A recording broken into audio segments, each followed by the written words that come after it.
নমস্কার, আপনারা দেখছেন নিউজ বিএম। শুরু করছি আজকের বিশেষ সংবাদ। রবিবার কলকাতার রাজারহাটে সেন্ট্রাল ফরেন্সিক ল্যাবরেটরির নতুন ভবনের উদ্বোধন করলেন কেন্দ্রীয় স্বরাষ্ট্রমন্ত্রী তথা সমবায় মন্ত্রী অমিত শাহ।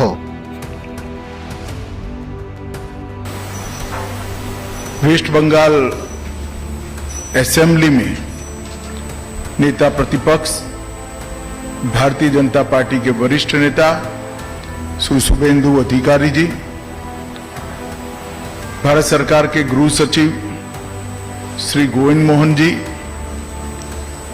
श्रीमान जैन निर्देशक फोरेंसिक विज्ञान सेवा निर्देशालय और आज यहां पर उपस्थित कोलकाता की इस एफएसएल से जुड़े हुए सारे भाई और बहनों,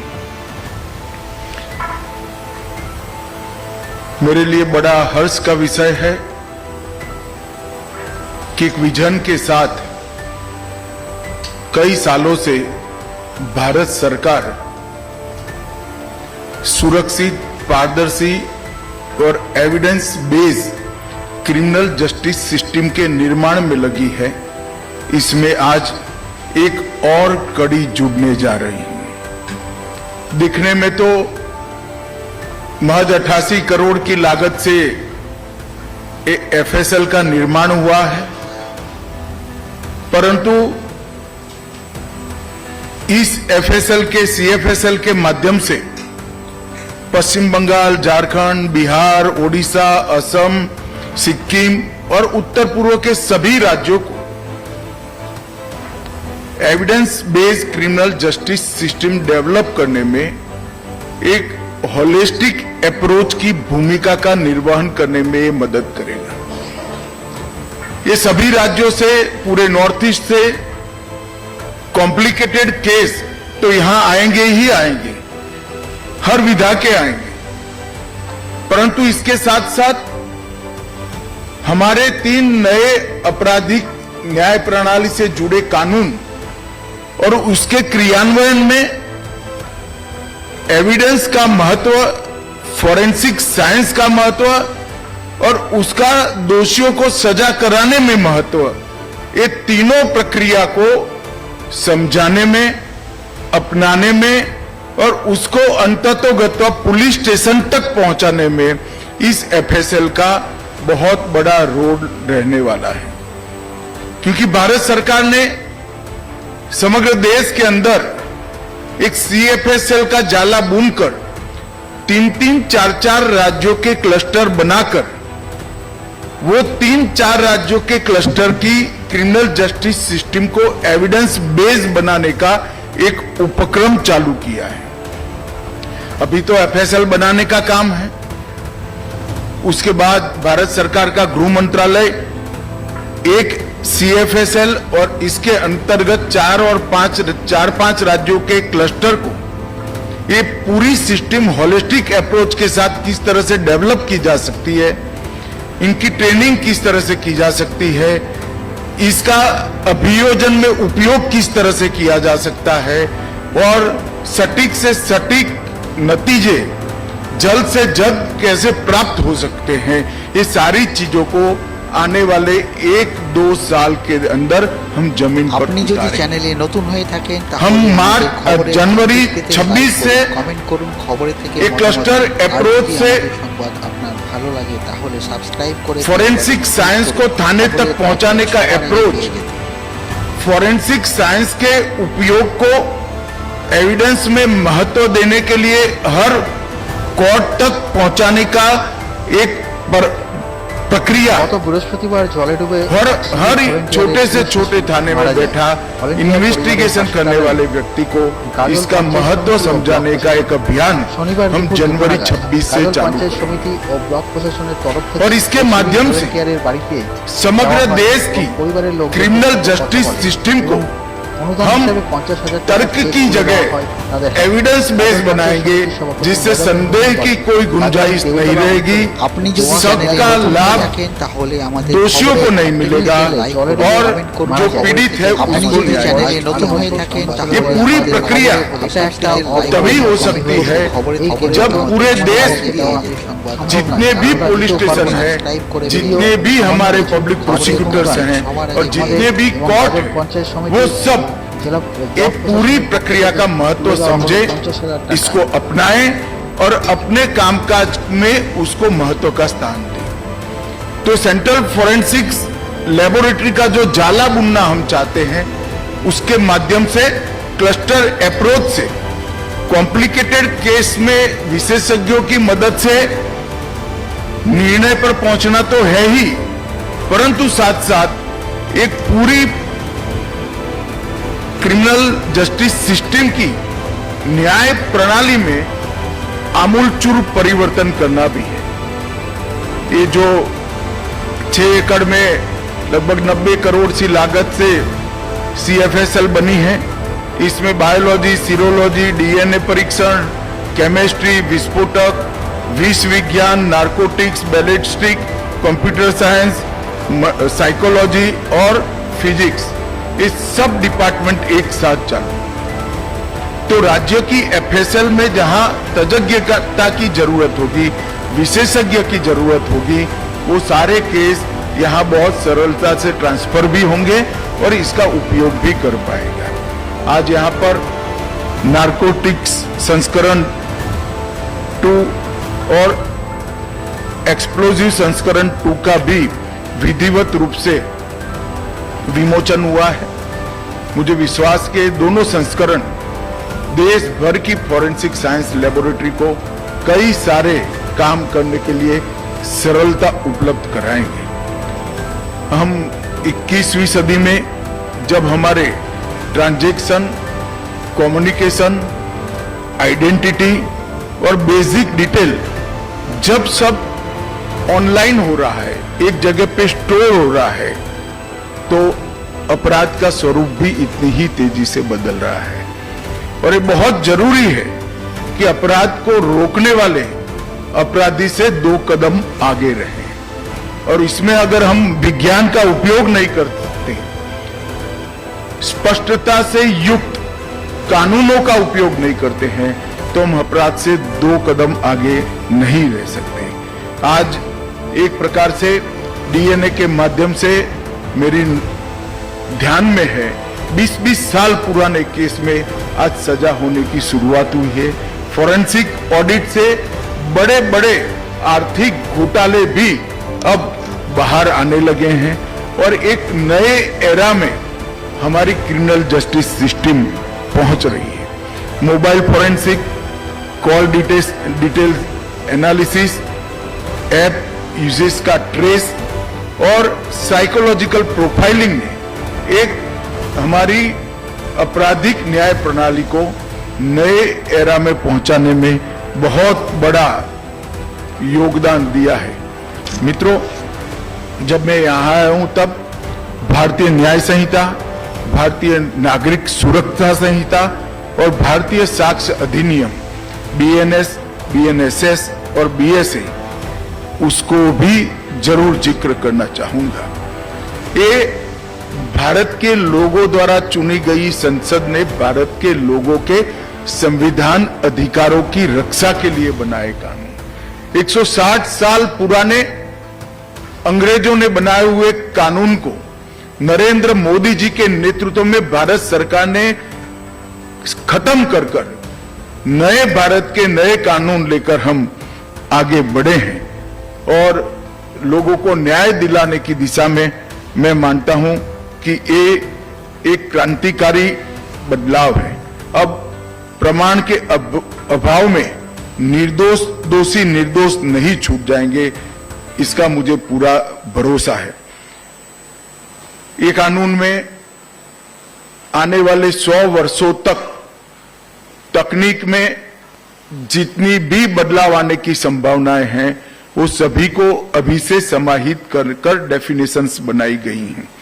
क्राइम सीन इन्वेस्टिगेशन, ट्रायल, ये सभी में टेक्नोलॉजी के उपयोग को हमने कानूनी आधार दिया है और 7 वर्ष से ज्यादा 7 वर्ष या 7 वर्ष से ज्यादा जिस दफा में सजा है वो सभी के लिए फॉरेंसिक साइंस की टीम की विजिट को हमने कंपलसरी कर दिया है। नए कानून में हमने टेररिज्म की व्याख्या भी की है, इलेक्ट्रॉनिक साक्ष्य की स्वीकार्यता को भी कानूनी आधार दिया है, जिससे voice logs, digital voice message, कई सारे इलेक्ट्रॉनिक एविडेंस अब सजा कराने के काम में आएंगे। और पुलिस जांच में ऑडियो वीडियो रिकॉर्डिंग, फॉरेंसिक साक्ष्य की वीडियोग्राफी और डिजिटल रिकॉर्डिंग पूछताछ के दौरान इसको भी कानूनी आधार देने का काम किया है। सबसे बड़ी बात इस कानून में न्याय समय पर मिले, इसकी हमने चिंता की है। 60 दिन के अंदर चार्जशीट करने का प्रावधान है और मैं इसको लगातार मॉनिटर कर रहा हूं। लगभग 60% केसों में हमारे लोगों को सालों पुरानी आदत बदलकर अब 60 दिन के अंदर चार्जशीट होने लगा है। ये बहुत अच्छी उपलब्धि है। 1 साल के भीतर 60% केसों का चालान 60 दिन के अंदर होना, ये बहुत बड़ी उपलब्धि है हमारे लिए। और जो विशेष प्रकार के केस है, इसमें 90 दिनों में ट्रायल पूरा किया जाएगा। ट्रायल इन एब्सेंसिया, उससे देश छोड़कर भगोड़ा होकर विदेश में बैठकर अपराध कर कानून की रीच के बाहर जो रहते थे, उनकी अनुपस्थिति में भी ट्रायल हम करेंगे, उनको सजा भी सुनाएंगे और सजा सुनाने के बाद अंतर्राष्ट्रीय समझौतों का उपयोग कर उनको वापस लाने का भी हम काम करेंगे। यहाँ पर जो कोई भी पीड़ित है उसको फोन पर सभी प्रकार की सूचनाएं समय समय पर उपलब्ध होगी और उसको थाने के चक्कर न लगाने लग पड़े, इसकी हमने बहुत बड़ी व्यवस्था की है। और आज मैं बहुत फख्र के साथ कह सकता हूं कि 17,184 थाने सभी के सभी CCTNS से जुड़े हुए हैं, ऑनलाइन है और सभी का डेटा एक साथ जनरेट हो। और ये मॉनिटरिंग जो भारत सरकार का गृह मंत्रालय कर रहा है वो भी ऑनलाइन ही कर रहा है। इससे मालूम पड़ता है कि कितना बड़ा बदलाव हम बहुत कम समय में लेकर आए हैं। और फॉरेंसिक्स जांच की जो हमने कानूनी वैधता तय की है, इसमें हमें फॉरेंसिक्स एक्सपर्ट्स भी चाहिए और सुविधाएं भी चाहिए। तो हमने भारत सरकार की ओर से हर जिले में एक फॉरेंसिक मोबाइल वैन के लिए हर राज्य को सहायता ऑफर की है और करीब करीब ये पूरे देश भर में कई राज्यों ने एक FIR का संख्या देखकर उन्होंने अपने आप बढ़ा है। और इसके साथ हमने दूरदर्शिता के साथ कानून 24 में आया, 20 में हम नेशनल फॉरेंसिक साइंस यूनिवर्सिटी की स्थापना कर चुके हैं और अब 16 परिसर स्वीकृत हो चुके हैं, 7 स्थापित हैं, 8वां भी नागपुर में अस्थायी कैंपस में शुरू हुआ और बाकी के 8 प्रोसेस में है। और इसके अलावे 10 अतिरिक्त परिसर, मतलब 26 परिसर करीब करीब हर बड़े राज्य में एक NFSU की कॉलेज हम बनाएंगे, जिससे ट्रेन मैन पावर में इसको बारीकी से अगर कोई स्टडी करे तो 26 परिसर से 36,000 विद्यार्थी डिप्लोमा, डिग्री और PhD के साथ बाहर निकलेंगे और हमारी रिक्वायरमेंट साल की 30,000 तक की है। तो एक प्रकार से जितनी रिक्वायरमेंट है इतना ट्रेन ह्यूमन रिसोर्स बनाने का काम हम एडवांस में ही समाप्त कर चुके हैं। और मुझे विश्वास है कि सारे बच्चे जो बाहर निकलेंगे वो एक नई ऊर्जा के साथ, नए विश्वास के साथ हमारी आपराधिक न्याय प्रणाली को कंट्रीब्यूट करेंगे। मैं CSFL की बात करूं तो CFSL पुणे बायोलॉजी और केमिकल फोरेंसिक्स में बहुत आगे बढ़ चुका है। CFSL भोपाल, गुवाहाटी और जम्मू वो भी अच्छे तरीके से एक्टिवेट हो चुके हैं। CFSL चंडीगढ़ DNA टेस्टिंग के लिए आज दुनिया की सबसे आधुनिक फोरेंसिक लेबोरेटरी के समकक्ष है और NCFL हैदराबाद डिजिटल युग में जितने भी अपराध होते हैं इसके विश्लेषण के लिए हमने बहुत सक्षम बनाया है। 1300 करोड़ से अधिक लागत से NFSU के और 9 कैंपस बनेंगे और 860 करोड़ की लागत से नई 7 सेंट्रल फोरेंसिक साइंस लेबोरेटरी बनाएंगे जो उत्तर प्रदेश, छत्तीसगढ़, उड़ीसा, राजस्थान, तमिलनाडु, केरल और बिहार में होगी। तो एक प्रकार से देश भर में राज्यों की फोरेंसिक साइंस की फैसिलिटी को एक सपोर्ट बेस बनाने का काम भारत सरकार के गृह मंत्रालय ने कर दिया है।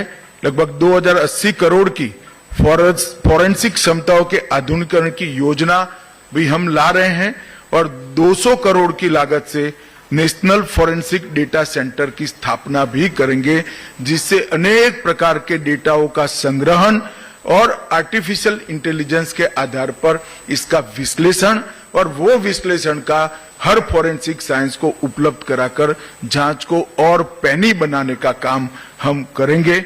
इससे भारत अब एविडेंस बेस्ड जस्टिस के युग में प्रवेश करने की बहुत सरलता हो जाएगी। भाई बहनों, आज मेरे सामने ज्यादातर लोग वो बैठे हैं जो इस लैब से जुड़े हैं या इस काम से जुड़े हैं। मेरा आप सभी से अपील है, इसको हम प्रोफेशनल काम न समझें।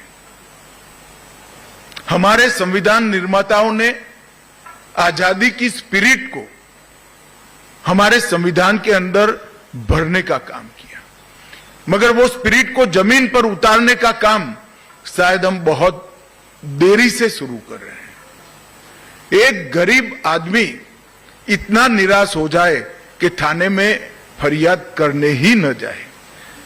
उसके शरीर के साथ हुए अन्याय को, उसकी संपत्ति के साथ हुए अन्याय को और उसके सम्मान के साथ हुए अन्याय का न्याय मांगने का इसका हौसला ही टूट गया है। हमारा दायित्व है कि हर गरीब से गरीब व्यक्ति सर ऊंचा कर कर सिस्टम पर भरोसा कर कर थाने में जाए, फरियाद कराए और न्याय प्रक्रिया से कम समय में न्याय प्राप्त करें। और इसके लिए फोरेंसिक साइंस का ये पूरा फैमिली जो है, चाहे CFSL होगा, चाहे NFSU होगा, चाहे राज्य की फोरेंसिक साइंस लेबोरेटरीज होगी, ये पूरे परिवार ने अपना रोल धर्म समझकर अपनाना होगा, एक स्पिरिट के साथ कि हम देश में न्याय के परिदृश्य को बदलना चाहते हैं, हम देश में समय पर न्याय उपलब्ध कराना चाहते हैं और हम देश में देश का सजा कराने का दर दुनिया में सबसे ऊपर ले जाना चाहते हैं और सजा कराकर हम क्राइम को कंट्रोल करेंगे। ये मिशन के साथ आप लोगों ने काम करना चाहिए। जैन साहब के नेतृत्व में आप सभी, मुझे भरोसा है कि ये जो स्पिरिट है भारत सरकार का, उसको जमीन पर उतारने में हम सब लगेंगे और हमारे 130 करोड़ लोगों को फिर से एक बार न्याय पर भरोसा हो ऐसा वातावरण बनाएंगे। आप सभी को अनेक अनेक शुभकामनाएं देता हूं और आने वाले दिनों में आपके महत्वपूर्ण रोल को समझकर आप देश के अंदर संविधान का राज करने में आप मदद करेंगे ऐसा भरोसा भी करता हूं। वंदे मातरम।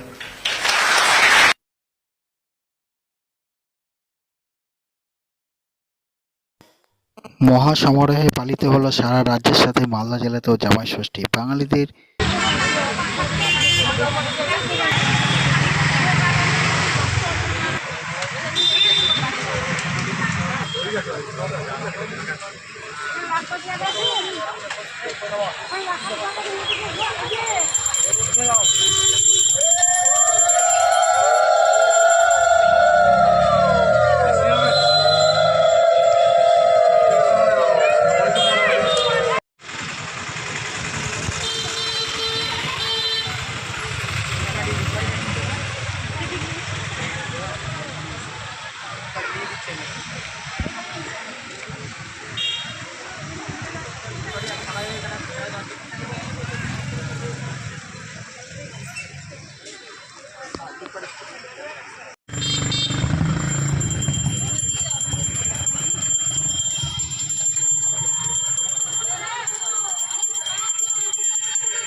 মায়ের পুজো দিতে আমরা স্কুলের সামনে বরযাত্রা আছে, বরযাত্রার সামনে পুজো দিতে সন্তানের মঙ্গলের জন্য। কত বছর ধরে পুজো করে আসছেন? তো মানে আমার সন্তানের জন্ম পর থেকে দেখেছি, প্রায় 14 বছর হয়ে গেছে। এই যে সন্তানের মঙ্গলের জন্য, সন্তানের আয়ুর জন্য। আর এই পুজোর নিয়ম কানুনগুলো কী রয়েছে, কীভাবে নিয়ম কারণ এখানে আসে পুরোহিত আছে, আমরা শুধু ডালা নিয়ে আসি, নিয়ে এসে পুরোহিত পুজো দিই, পুরোহিতকে দক্ষিণা দিয়ে আমরা